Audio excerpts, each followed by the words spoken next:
it is our job to be responsible for the upkeep of our art form, to nourish it and to also push it forward.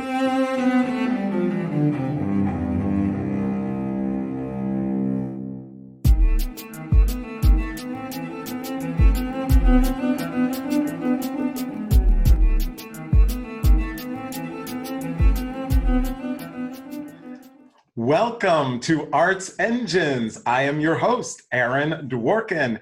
And with us as today's guest, we have Roderick Cox. Maestro Cox, who is, of course, one of our leading conductors in the world, was associate conductor of the Minnesota Orchestra in just the past season or two, conducted the Cleveland Orchestra, BBC Symphony, Houston Grand Opera, many others. And I would be remiss if I did not mention the Sphinx Symphony Orchestra, where we were able to do the Detroit premiere of the American Rhapsody. And also, he is the founder of the Roderick Cox Music Initiative. Roderick, welcome to the show. Thank you, Aaron. It's good to see you, and it's good to be here. Oh, it's so great to see you. I'm so excited to be able to have the opportunity to talk with you and have you share some of your story with our audience. So I thought I would also just start out, as all of you know, we have co-curators for our show. And so for this week's show, the Aspen Music Festival in Schools, one of our co-creators. We've both been able to spend time there. Roderick, you're one of the alums. And I was actually wanted to kind of just get a sense, because you have been so committed to, you know, kind of the early careers of classical musicians and organizations' roles.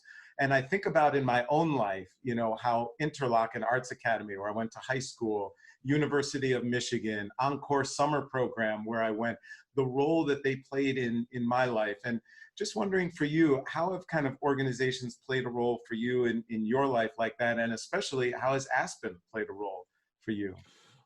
Well, certainly organizations have been, without them, I wouldn't be where I am today. They have been absolutely vital because coming from my background as a boy from Macon, Georgia, born in a single parent household, and my mom knew very little about classical music, so did everyone in my family. And so we had to really depend on organizations for that support and from that help. And it started with the Otis Redding Foundation in Macon, Georgia, when I wanted to go to college and study music education. At first, I didn't have an instrument to play on, and and we couldn't afford one. And the widow of Otis Redding, Zelma Redding, without meeting me at all or knowing anything really about me other than my aspirations to pursue music, decided to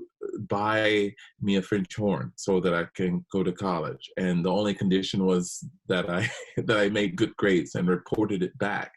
And that just really stuck with me. And one day I saw her on the street in Macon, Georgia, and ran up and thanked her for that. And I have I've had a ongoing relationship with that organization for many years. Even when I decided to be a conductor, they helped sponsor me to study conducting in certain places. And so that inspired my work to start the Roderick Cox Music Initiative, to be able to just lend a helping hand when needed to young people who need that support. And so with the Aspen Music Festival, Robert Spano and the team there, they became my mentors and helped expand my view of classical music and exposed me to world-class artists and a world-class education. And I was just on the phone earlier today with the artistic director, Asador Santurian, and that just shows that the relationships I built there have really sustained themselves in my career now. So certainly organizations like yours and Sphinx are so important for helping young artists. All right. Oh, that's awesome. And so, you had this kind of trajectory, and I'm curious, kind of, how did the conducting bug take hold, right? Where, at what point in your life did you kind of, begin to get that sense that, instead of being part of the orchestra, right, you really wanted to get up and really lead and help shape the sound that we all create? Well, it's interesting. When I was in my undergraduate, I was I loved playing the French horn, and I, it was something I was very much devoted to. But I had an injury, and I lost the sensation of how to play the instrument, and so I had to really build myself back up to the level very slowly, and it was an excruciating process. And as you can imagine, when you've been able to achieve a certain level on your instrument and you have to take those steps back, you just feel like all this music that you have built inside of you and you're not able to express it. It really felt like torture. And I think at that time I became more fascinated with vicariously living through other instrument groups. I became so interested in what the cellos were doing and what the violins were doing and so forth. So I thought I wanted to. And so during that excruciating time, unfortunately, by the time I became a fairly good horn player again, I had fell out of love with the instrument, and so decided to pursue conducting. And when I was in graduate school at Northwestern, I thought I'd be a university teacher or professor until I took a orchestral conducting course with the present conducting teacher, Victor Yampolsky, who told me, he saw me, he said, you should be conducting professional orchestras. And to hear that as a kid from Macon, Georgia, to stand in the same spot as a person like Leonard Bernstein and some of these great artists just seems like a far-fetched idea. It seemed like a dream that was unobtainable, and so being a teacher is what I imagined for myself. But it only took that little seed to be planted inside my brain before I started to think, oh, maybe that's possible. Maybe I can do that. And so with a little encouragement, I decided to change course and enter into his studio. He accepted me as one of his students.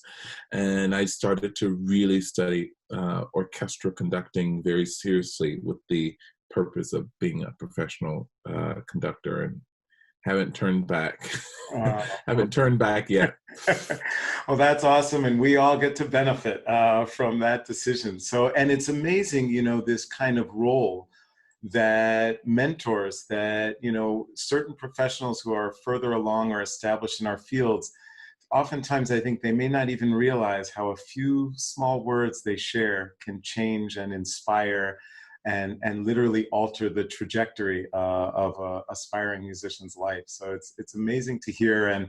And one of the things that, I'm just so in awe of you is that it's not enough to do, of course, your artistry and your music, but you really want to kind of pay it forward. And I was wondering, could you kind of share with us a little bit more about the Roderick Cox Music Initiative and kind of where the inspiration from that came from and what you're able to accomplish with the initiative? Well, it was quite interesting because when I was at the Aspen Music Festival, a documentary filmmaker wanted to begin a documentary, basically following my trajectory as becoming a conductor. And I tell you, Aaron, I was very hesitant about this because this was sort of uncharted territory for me, and uncharted territory for me as also a person of color. So I really didn't want a camera to follow me around and to see my failures and my possible triumphs. It really made me uncomfortable at first. But then I started to, as I continued to grow in my career, I started to gravitate more and more around the idea of this because I started to become more visible, and more young musicians of color or just regular musicians who aren't in the minority around the world start to ask me, how do you do this? How does one forge a path to become a conductor? Because oftentimes we hear about them once they're established. And so I said, I'm going to use my role to try to show this path for young aspiring conductors of color, which is quite elusive, quite rare. And when partnering with this documentary filmmaker, which documentary is still in process, we decided we don't. It's just not good enough to raise money and things to share my story, but also to be able to help other people who have those dreams, who have those aspirations, because my story is not without those angels in my life to say, oh, let's help you get there, or can we pay for this, or can we sponsor that trip for you to go study conducting there. And so, yes, we can have those dreams, but we also need help and assistance. And so I help cultivate a relationship with uh, some great supporters of mine in Minnesota, in Minneapolis, and we established the Roderick Cox Initiative and raised over $170,000 in 1 year, and partnered with two organizations. The first year, the Walker West Music Academy and the McPhail Music Center, both in the Twin Cities. And we gave out $17,000 the first year to those students. And I've cultivated a relationship and a mentorship with them. And I've been Skyping with them Zooming with them during the pandemic, just making sure they're staying on track and being inspired, and just trying to cultivate that relationship with them. And maybe some of them pursue music, maybe they don't, and that's the case with this. You never know, but at least you can try to make the path, anything we could try to do to make the path a little bit easier, and especially for people of color in this field who can be deterred, and even with us artists who have have made it. I have private conversations with world-class tenors or sopranos or conductors, and they're often, and we have to stick together because there are these things in our profession that can easily deter us and tell us that we're not wanted, or there's no place for us, or we still don't see ourselves represented. And you can possibly say, what's the point? Maybe this is a club that we can't get into. But we have to remind ourselves to keep doing the work. That's what we can control. Keep focused on the work and not to give up, because there's so much talent out there, especially talent amongst people of color. And it's important that they have that support system and those relationships to know to keep going and to build those relationships and to stick together through this. And so I think that's what I've tried to establish, even at an early stage with these young musicians in the Roderick Cox Music Initiative. Awesome. No, it's so important. And when we think about the divisiveness going on and all of the various examples of injustice that we see in society, do you feel like there's a specific role that the arts can play, not just for artists and for our audiences, but do you think there's a role the arts can play to try to impact the civil unrest that exists? Art should always be, I think, at the center of our lives, and especially music should always be at the center of our lives. And not only does it provide us comfort, but it also provides us awareness and provides us a means to express and reflect.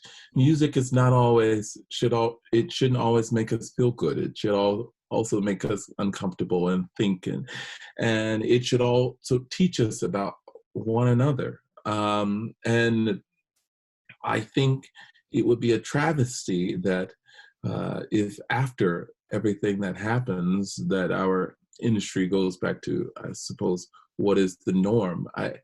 You have classical music and you have classical music industry, and those two things are separate. Classical music, Brahms has written his symphonies, he's gone, and it's our job to play them or decide when they'll be played or how important they are to our industry and our society. So it is our job to be responsible for the upkeep of our art form, to nourish it, and to also push it forward to make sure it remains relevant. And that's what a Brahms or Mozart or Wagner, those people were thinking about. And so not having our art form be this sort of museum art form. And our art form has worked best when it has responded to crises, coming out of the World War I, the neoclassicism of Stravinsky and Schoenberg and all these artists, and coming out of World War II, Shostakovich, Prokofiev. I mean, all this great art comes out of darkness, out of tragedy, and should be even more vibrant. And so, yes, this is a dark time in which we are all unsure of the future, but I'm also excited because as artists, it is a rarity in that you have a responsibility in this century in which you're living to cultivate and create and to push the art form forward and show the world what we want to be and our importance. And so yes to you. I think the orchestra and our art form music should be there when we are celebrating, when we are healing, when we are mourning, to bring us together. That is so important. Absolutely. So unfortunately, we're just about out of time, but I was curious, right, with kind of what you described, with all of these things going on in the world, sometimes things are tough. And I can only imagine, I've never earned that, opportunity to stand in front of an orchestra and to lead it. But I can only imagine that there must be some moments of frustration and challenge with orchestras and in those roles. And so in those moments, whether it's in your profession or with the world around us, where you feel like, obstacles might not be able to be overcome, that there's a challenge that might be insurmountable, where do you find your inspiration? Where do you find the strength to not only make it past those moments, but ultimately to achieve and reach the levels of excellence that you regularly do? Well, I think when I'm in front of an orchestra, my focus is always on the music as being the driving force, and I'm not thinking about politics or race or anything of the sort. I'm focused on how I can be the best version of myself as a musician. And yes, I think self-doubt is a natural thing, and I think self-doubt is a healthy part of what makes one a great artist. But to know that it is a journey and that you have to continue to, I think, Aaron, what I've come to understand is that all the teachers you study with and all the knowledge you receive in university and studying with the great professors and all of those things are just really the foundation just to get you started. That this is a path, you're now your best teacher and most important teacher. And to continue to feed yourself and to feed your art and to every day or every concert, it being your goal to be a better musician and a better artist. And I think if you can think of that, that can be a great inspiration, because you're biggest competitor is really with yourself, to challenge yourself to be better. And I think when you do that, it brings humility, um, and Wow. you feel like you're part of something much bigger. And so that's what I think about. And obviously, to have good people around you who will support you and be honest with you and be constructive, because self-confidence, a healthy sense of self-confidence, is important to do our art form, and it must be nurtured, and it must be taken care of, and it must be expanded, and so forth. And so a good support system, and knowing that you're a part of something bigger, and humility, and trying to be the best version of yourself is what inspires me. Roderick Cox, you truly are one of the great arts engines that is powering human creativity in our field. Thank you so much for joining me on the show. Thank you, Aaron. Thank you.